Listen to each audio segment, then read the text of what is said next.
Good evening. Would like to call to order. I call this regular meeting to order at 6:31 p.m.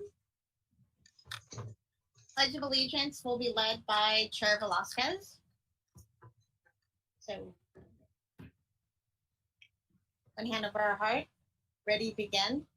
I pledge allegiance to the flag of the United States of America and to the republic for which it stands, one nation, under God, indivisible, with liberty and justice for all. Justice for all. Stay there, Kitty.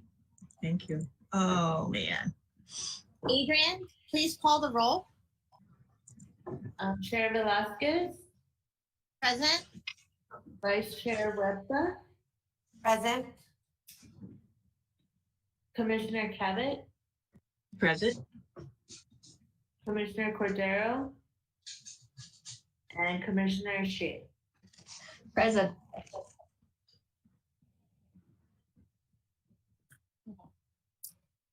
Next, we have approval of agenda order. Are there any objections to the agenda order? Hearing none. No. Any objections? Okay. The order is approved. Okay, first we have to, sorry about that, backtrack. We need to make a motion. Motion made by Lucy. Good Chair Velasquez, we don't need a motion if there's no objection to the order. Okay, there's no objections? Okay.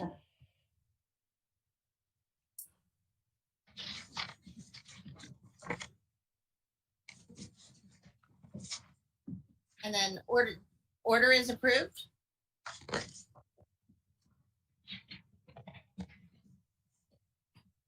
And then motion made by, There's no need, if there's no one objecting, there's no need for Okay. a motion. So we Then can go it's ahead. approved. Item. Yeah.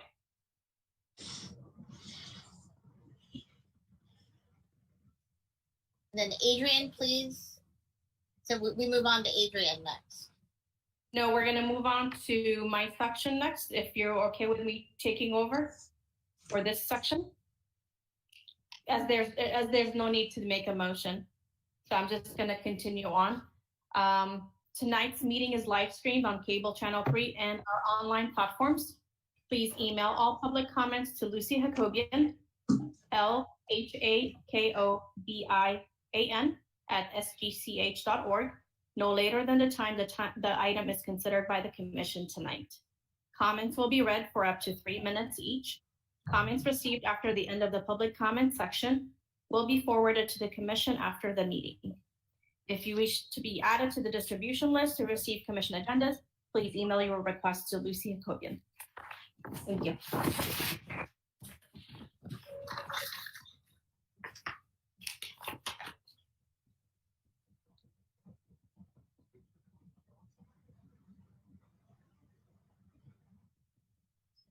Chair Velasquez, it looks like you are on mute.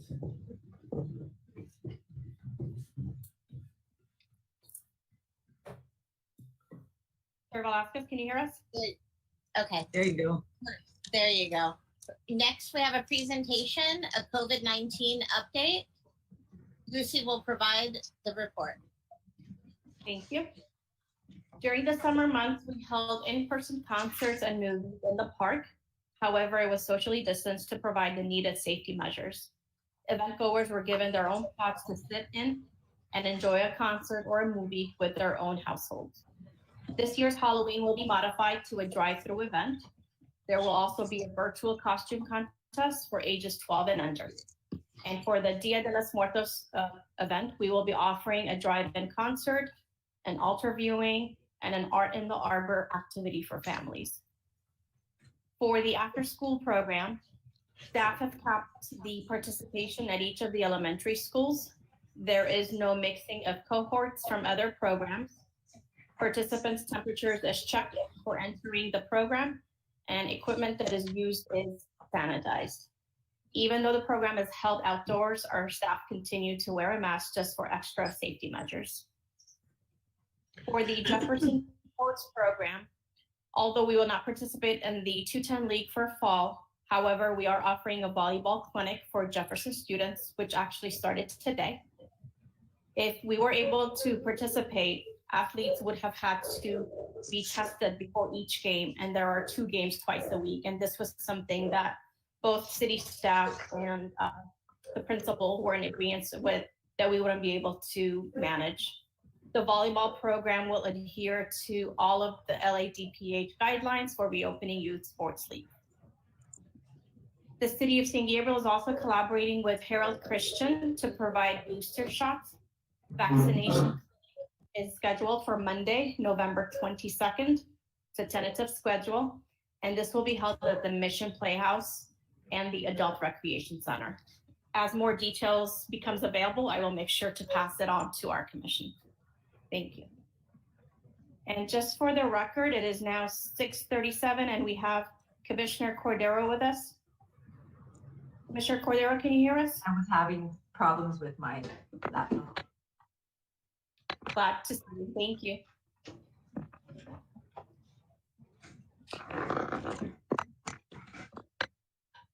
Public comment. This is the time set aside for members of the public to address the Community Services Commission on items of interest that are not on the agenda but are within the subject matter jurisdiction of the commission.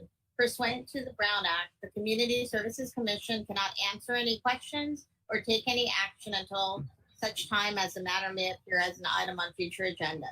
Lucy, do we have any public comments for tonight's meeting? No public comments. Moving on to action items. Approval of minutes. The minutes are a record of the official actions taken at the Community Services Commission meeting. The time for the public comment on this item is now closed. Lucy, do we have any public comments on this action item? No public comments. Okay.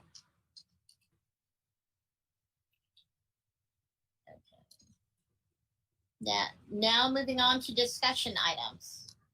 Oh, Mayor Velasquez, Yes, We- if we can go back up, we need to make a motion to approve the minutes and then take Okay. the roll call, please. okay, there I'll we make a motion that we accept the minutes for the last meeting. go. Do we have a second? Second. Okay. Adrian, please take the vote. Chair Velasquez,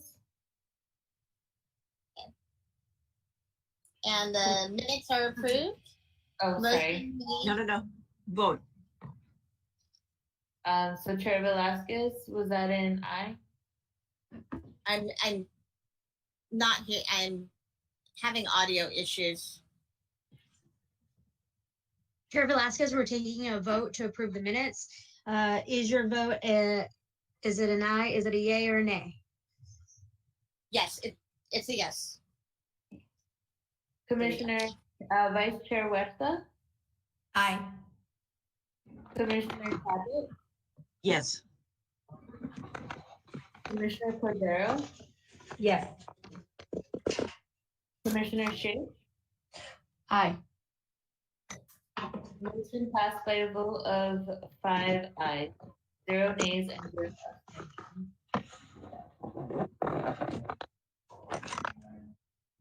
The recommended action approval, motion made by Commissioner Cabot and seconded by Commissioner Huerta.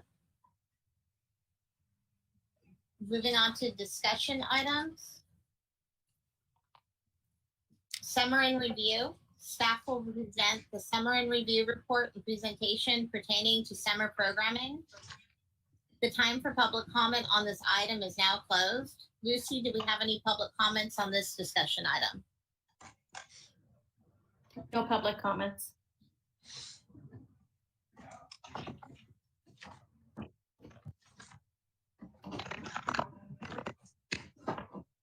And then Christina, do you have our report? Yes, we actually provided a presentation for the commission. It's the summer in review presentation. If we can begin the first slide. All right, so our department was busy this summer. As you can imagine, we are offering programming that included swim lessons, drive-in concerts, and drive-in movies. Next slide, please. So in our aquatics division, we were definitely making a splash in San Gabriel. Next slide, please. So the programs that we offered this summer were swim lessons, lap swim.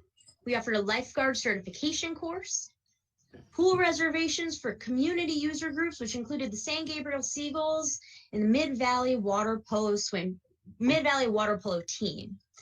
We offered recreational swim and water aerobics. Next slide, please. So for our swim lesson program, we offered 5 cycles. So each cycle is composed of 2 weeks. So participants come to the pool Monday through Friday for 2 weeks long, or Monday, Wednesday, Friday evening. We also added a Saturday cycle for those who are unable to attend during the weekday.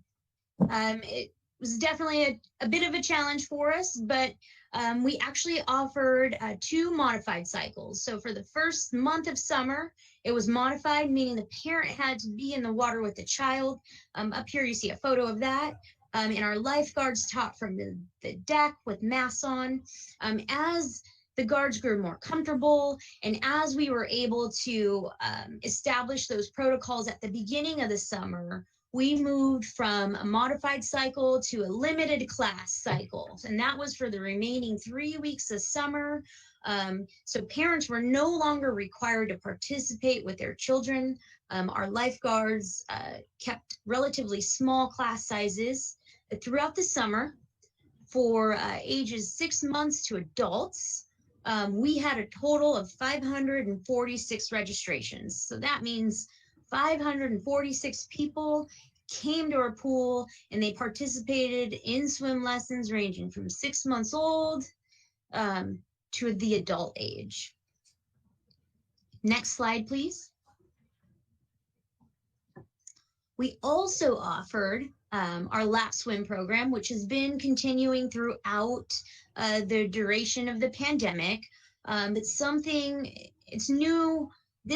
It's new as we've offered this program before, but we also offered water aerobics, which typically we don't offer in the off season. Our water aerobics participants were definitely grateful for that. So for lap swim, we offered morning sessions and we offered evening sessions. So as you can imagine, our pool from 6:30 in the morning to 9 o'clock at night had a ton of programs going on. Next slide, please.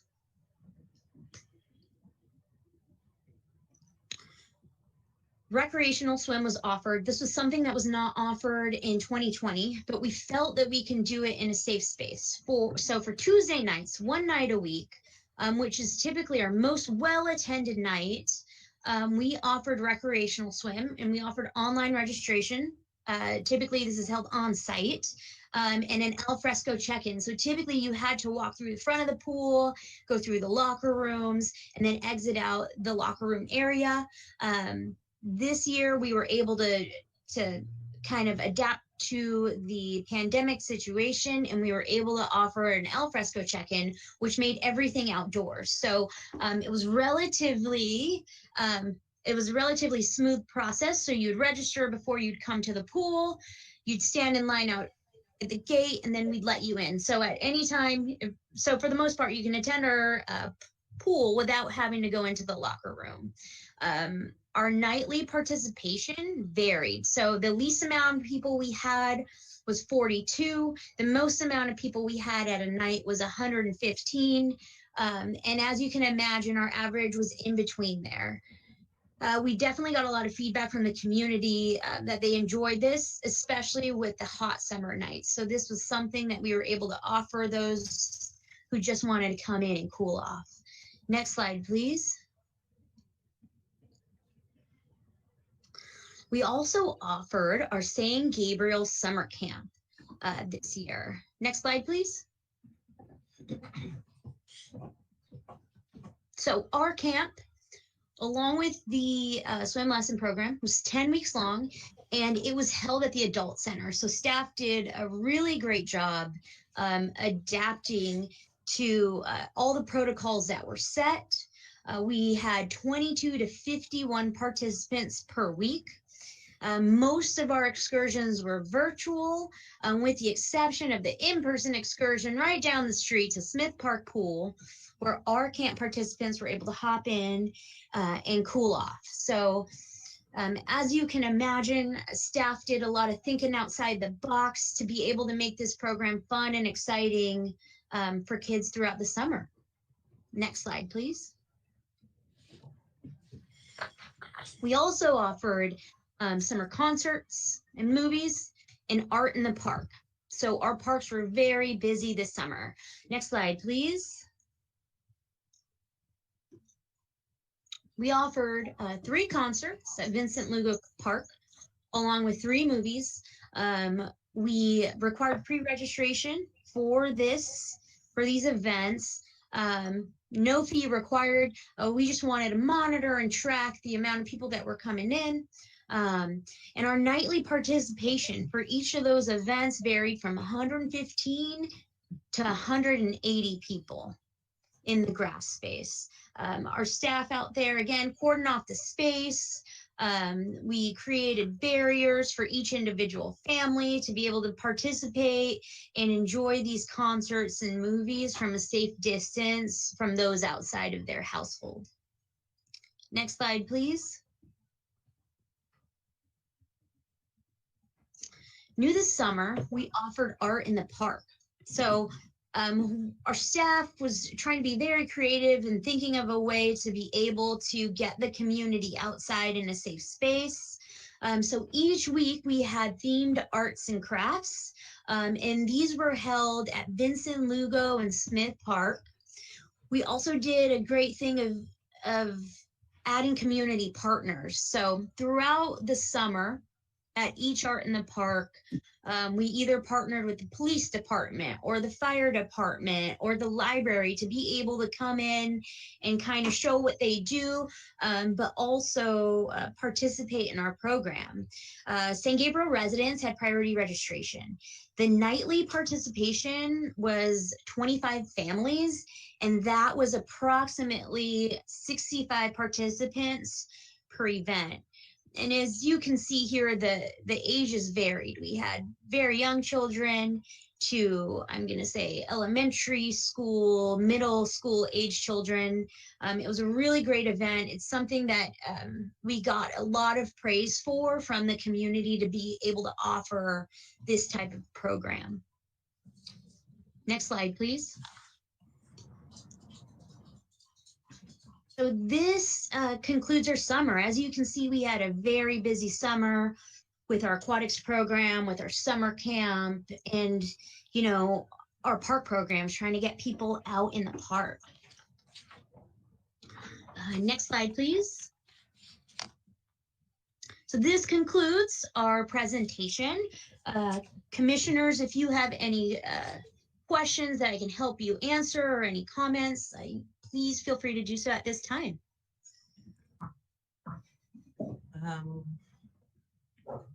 I have some questions. Sure.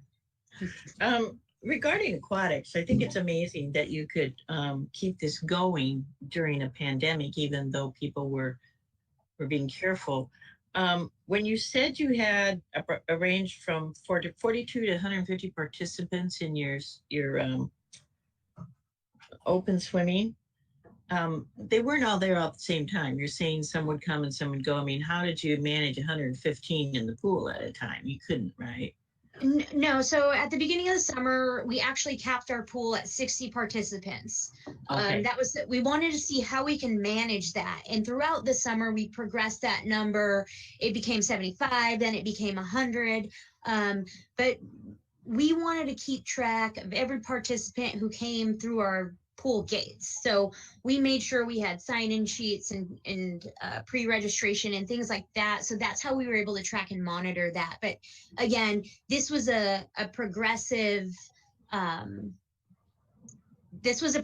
system opening. Yeah. it wasn't all didn't happen all at one time. And Okay, especially so you had a limit. You had a limit of how many people could come in at the time. Otherwise, you couldn't control the pandemic part. Okay. yes, correct. Okay. And I think I had another question, but I don't remember what it is, so never mind. That was my main one. Oh, I guess, yeah, this regard to the pool and the parks. Lucy, have we heard anything about the grant? Prop 6 not yet. We should be hearing something sometime this month. Okay, I'll leave it at that. Thank you. No problem. I have a comment. Sure. I was able to attend 2 of the concerts during summertime at the Vincent Local Park. So would like to describe a little my personal experience. So the first one I went was the Woody and the Longboards concert. The timing of the event was really perfect. It was breezy, wasn't really hot, and we're able to enjoy the sunset while we're listening to the music. That was really amazing. And when I was sitting there, I was thinking, wow, when was the last time I really had a real concert like this? And I imagine it. And then I look around, the neighbor sitting the next pod next to me. She was taking care of a little infant in the cart, and she was making some soap bubbles, and a lot of kids were like distracted by the bubbles, and they were just like running around chasing the bubbles. Just so peaceful, really a wonderful night. And then the next one I went was smoking cobras for 4th of July celebration. And that event was more like vibrant because a lot of people were like dancing in their own little pots. I think this is only the scene we're gonna see during COVID. And there are people coming from different cities, like neighbor city of Canberra, and the farthest one I heard they came all the way from Long Beach. They were just chasing the band who were performing. So I really appreciate our staff invited all those great bands to those concerts, and I really enjoyed it.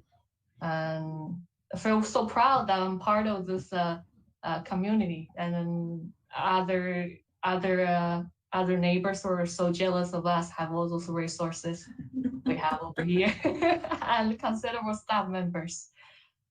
And then I went to one movie night, by the way. It was Tom and Jerry. It was a breezy night as well, and the staff member worked so hard to set up all those surrounding barriers, make sure the pods there are as many pods as possible to accommodate as many families. I didn't get so many feedbacks from the neighborhood participated, but every time I call for registration, it's always like either this is the last spot where it's completely full. So I think that tells something about our events. Anyways, kudos to the team, and then all those great ideas. And looking forward to all the events coming up. Thank you, Commissioner Shi. We will definitely pass all your positive feedback to our staff that work very diligently to put this together for our community. I thought of my other question, if I can interject it. Christine, Yes. This is regarding the swim lessons again. It said for the duration of the summer, you had 556 participants enrolled in youth and adult. That seems like a lot. Is that normal, or was it above average?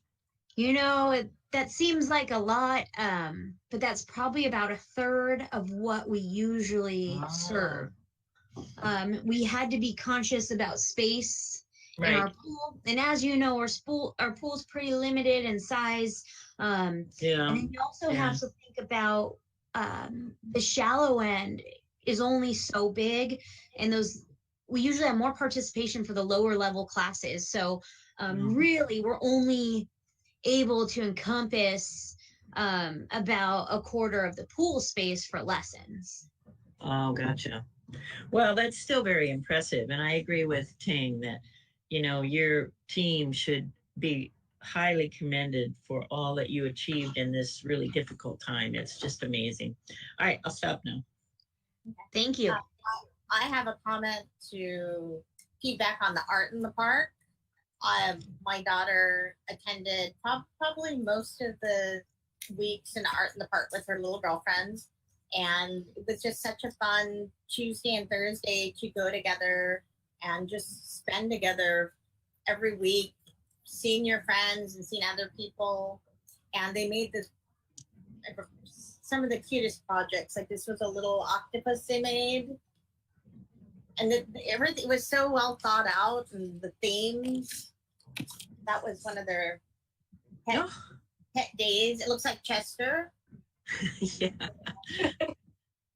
And then they had I think it was their book, San Gabriel Reads Week. This was a little hungry caterpillar. Oh, So how cute. It was just such a great program, and I would say it was at the same caliber that they used for the the virtual after school program that they put together. That the staff did a phenomenal job, and I really hope that program it comes back next summer. We really enjoyed it. Yeah. Thank you, Chair Velasquez, for your feedback. And because we received so many positive comments and feedback from the community, that's where the idea for Art in the Arborverse stemmed from for the Dia de los Muertos event.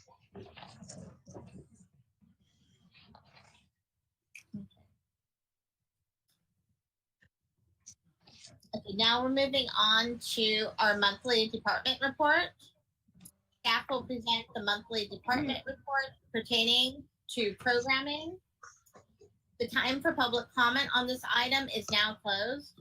Lucy, do we have any public comments on this discussion item? Sorry about that. No public comments. Okay. And Christina will provide the report. Yes. Do we have a slide, Jessica?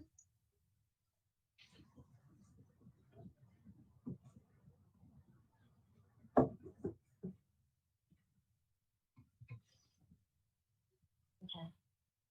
Did we lose Jessica? There she is. Great. So in our monthly department report, we're going to talk about a couple different programs and a few different divisions within the Community Services Department. So starting off in the Aquatics Division, a regular lap swim is taking place on Monday and Wednesday evenings at Smith Park Pool.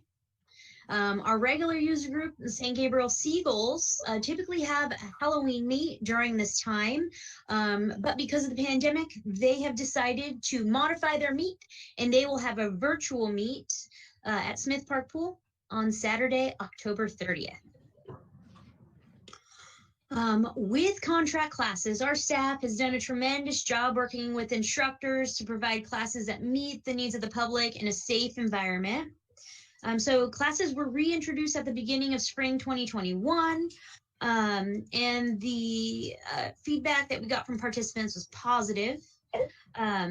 Currently, masks are required for indoor classes, such as yoga, and social distancing is enforced. Staff have added pickleball, Crayola art, and Kung Fu and Tai Chi classes, along with hoping to expand with tennis offerings. They are working on trying to offer classes to the youngest sector of the community, as long as those at any age that are interested in starting tennis. Our fall guide was available in a digital format in September. You can see that guide online. It features our drive-through trunk or treat, Dumpling and Beer Festival, Turkey Trot, as well as regularly featured programs and activities. Staff has begun working on the 2022 winter guide, and that will feature holiday events such as Lunar New Year and our regular scheduled programming. Within facilities and picnic rentals,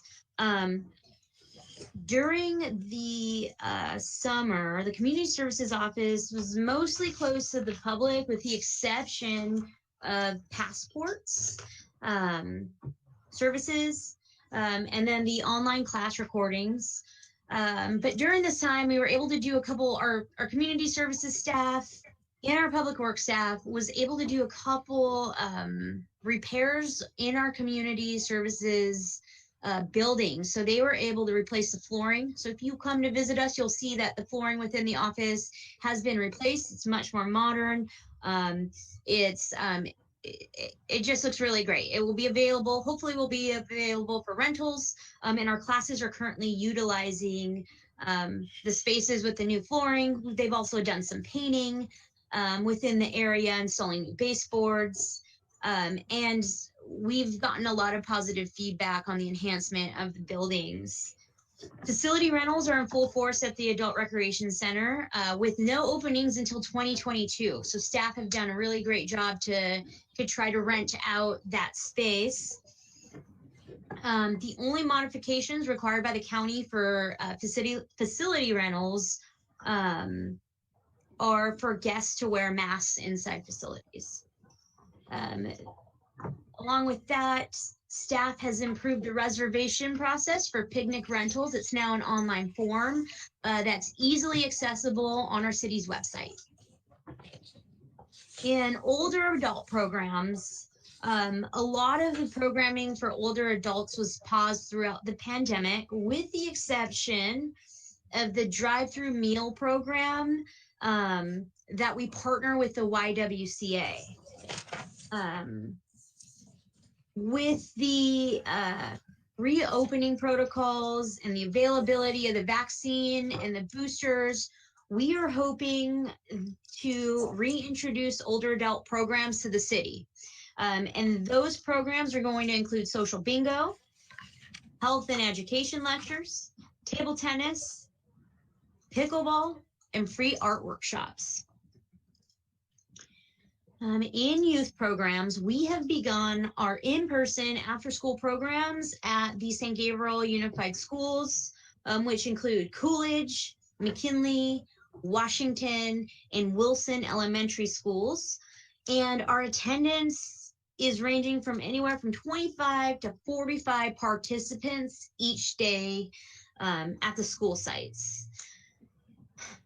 In addition to program planning, our staff has to follow all district COVID-19 safety protocols. So we are working closely with the school district and with the principals so that our staff is safe and that the students in our outdoor programs are safe as well.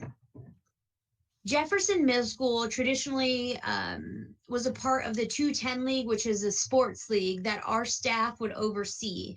But due to the new protocols with youth sports, in order for us to compete, we would have to, and this is something Lucy went over earlier, we would have to test every participant.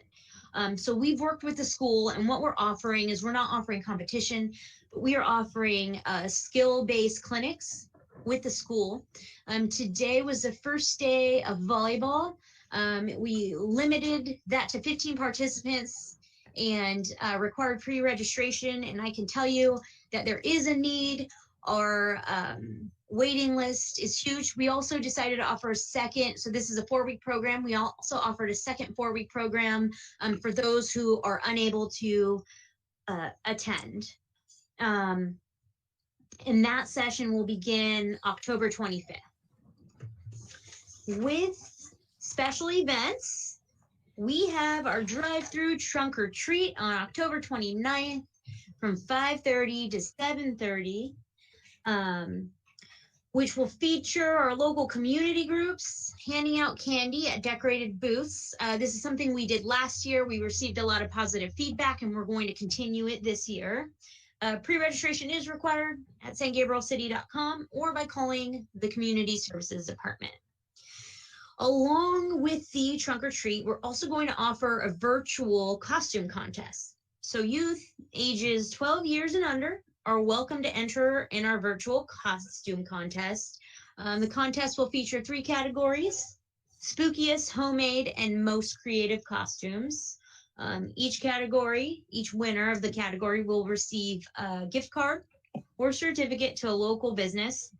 Along with trunk or treat, there is pre-registration required at stgabrielcity.com or by calling our office.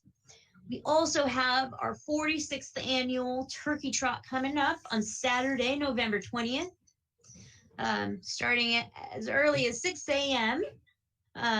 Race begins and ends at Vincent Lugo Park. And registration includes a race entry, t-shirt, and a finisher medal. There'll also be raffles throughout the trot. Discounted registration is offered through October 29th and can be made at our city website, stgabrielcity.com.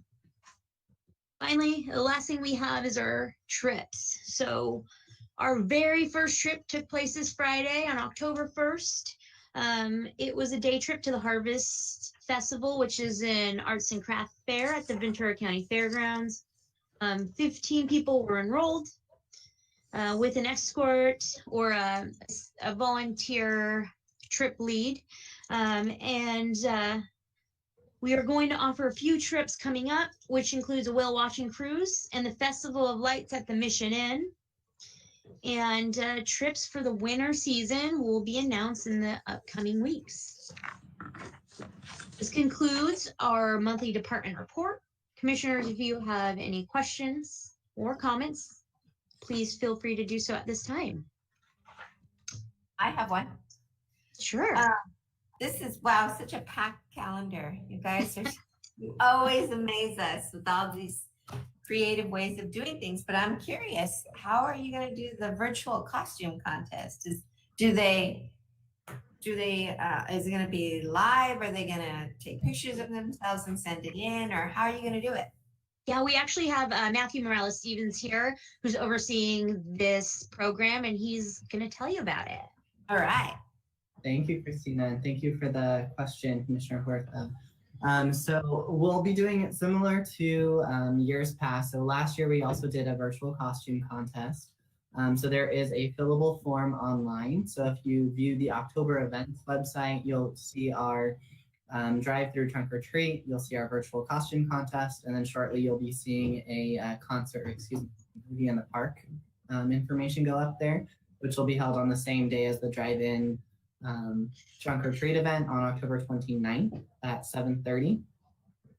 But for the costume contest, it'll be it's a simple form, parent's name, child's name. You'll have the option to upload the photo, and then which category that you'd like to enter your child. You do have the option for multiple submissions if you think it falls into multiple categories. And then we'll be actually calling upon our Community Services Commission to help us with the judging. So that will go out to you closer. Yay. Yeah. So we're going to be offering it again. Our We grandchildren, had fun judging those, didn't we, Terry? yeah. Our grandchildren included. Yeah. Just kidding. I can't be biased that way. Unbiased. Okay. Sounds exciting. I'm excited. Sounds really cute. Can't wait to participate. Thank you. Thank you. Question, Matthew? Go ahead. Regarding the virtual contest, the costume contest, how we're going to decide who's the winner? What is the procedure for that? Sure. So there will be 3 categories: most creative, homemade, and I believe the cutest. So within those 3 categories, the parents will be submitting their child's photo or costume of the photo, or photo of the costume, excuse me. And then the judges aka the commissioners, will have to choose within that. So whatever child embodies within that age group in that category embodies that category the best. So it is somewhat subjective in the fact that you do have to use your own judgment as far as what your definition of, cutest 4 and under is. But our hopes is that with multiple judges, there will be some objectivity in that as well. Okay. Well, we got a lot of responsibilities there. Yeah. This is a really fun one to judge, though. It's a lot of fun. We've done Right. it in the past. And I think you've just been volunteered, King, to be a judge. I could be wrong. Yeah. I have a quick question about the drive-through trunk or treat. Are you needing help with that as well? We would 100% love some assistance with that event.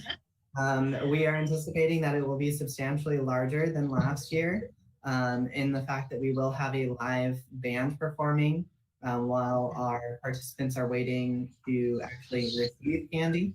So there'll be that component. We're aiming for about 18 booths. So if you are partnered with an organization or you know of an organization that is interested in joining us, so far we have 3 groups signed up, and the application just went out on Friday. So we have high hopes that we will have no issues reaching that 18. But as we move closer, I will send out an email to the commission, or Christina will send out an email to the commission, kind of seeing where it is that you'd be interested in volunteering. So if it's manning a booth, if it's at check-in, there'll be a variety of areas. So we appreciate volunteering. Good. Thank you, Matthew. Were there any limits to the registration for the trunk and treat? Limits as far as the number, the overall number? Yeah, for the participants. So we're currently capping it at 200, just to see as far as how the enrollment is looking and the other aspects that we're integrating. So the movie as well as the virtual costume contest. As we move a little bit closer, then we'll look at bumping that up to potentially about 250. I believe last year we received somewhere between 200 to 250 cars. So if we can reach that again, that would be ideal. And really the main reason why we required registration is that we aren't under or overbuying on candy. Last year we did overbuy a little bit. So we want to make sure that we're making the event as cost effective as possible. All right. Thank you.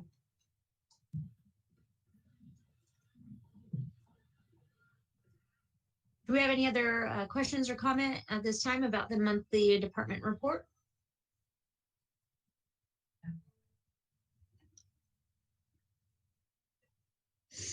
Okay.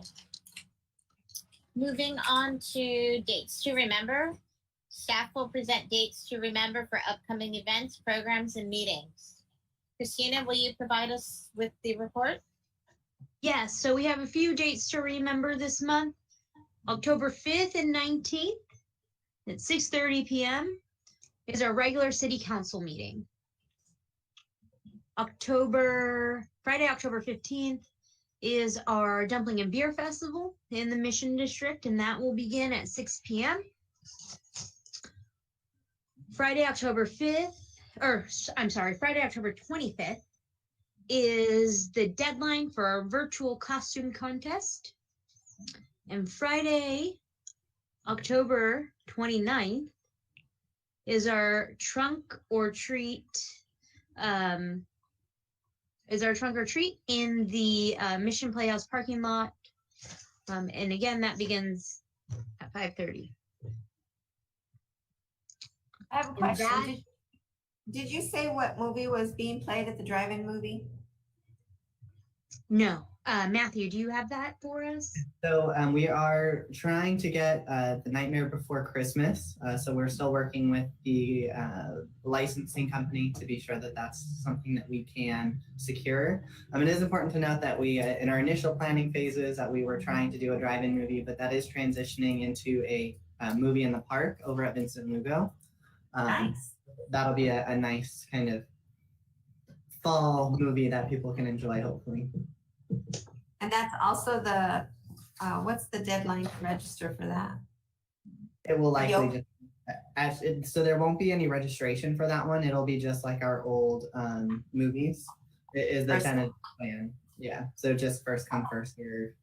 Try to remain as socially distanced as possible, kind of respecting other people's space and where they're at with their comfort level. Sure. Great.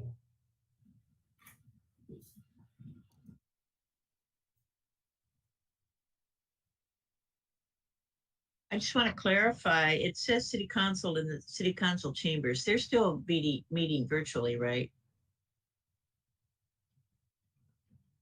Yes, they're meeting virtually. There was earlier there was a bit of discussion about coming back in person, and it has been determined that it will be Virtual, it will be yeah. virtual. That's what I thought. Okay, thank you for clarifying that.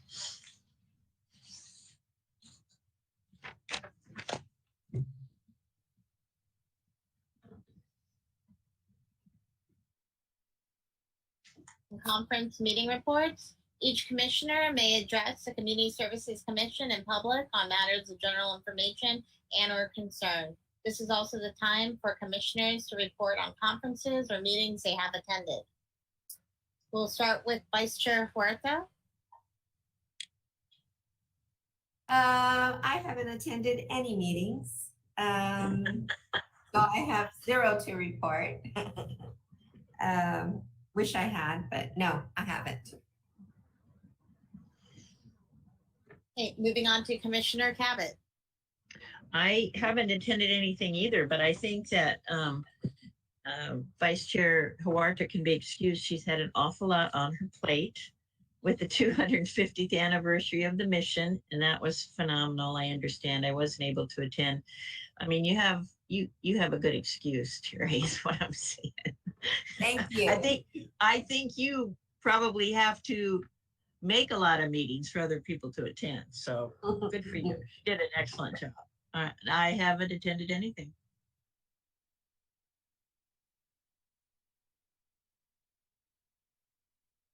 Okay.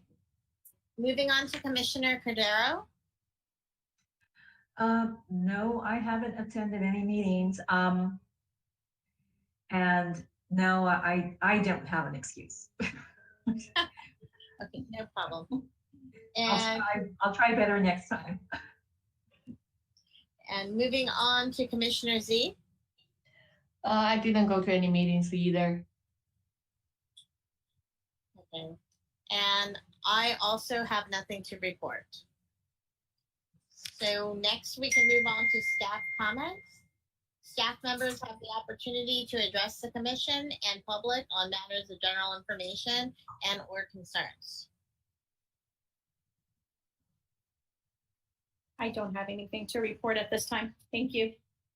Okay. Okay. Adjournment. The next regular Community Services Commission meeting will be held on Monday, November 1st, 2021 at 6:30 p.m. Information regarding matters to be considered at each meeting will be available on the Friday before the Community Services Commission meeting on the city's website at www.sangablecity.com. This regular meeting is now adjourned at 7:20 p.m. Great. Good to see everyone.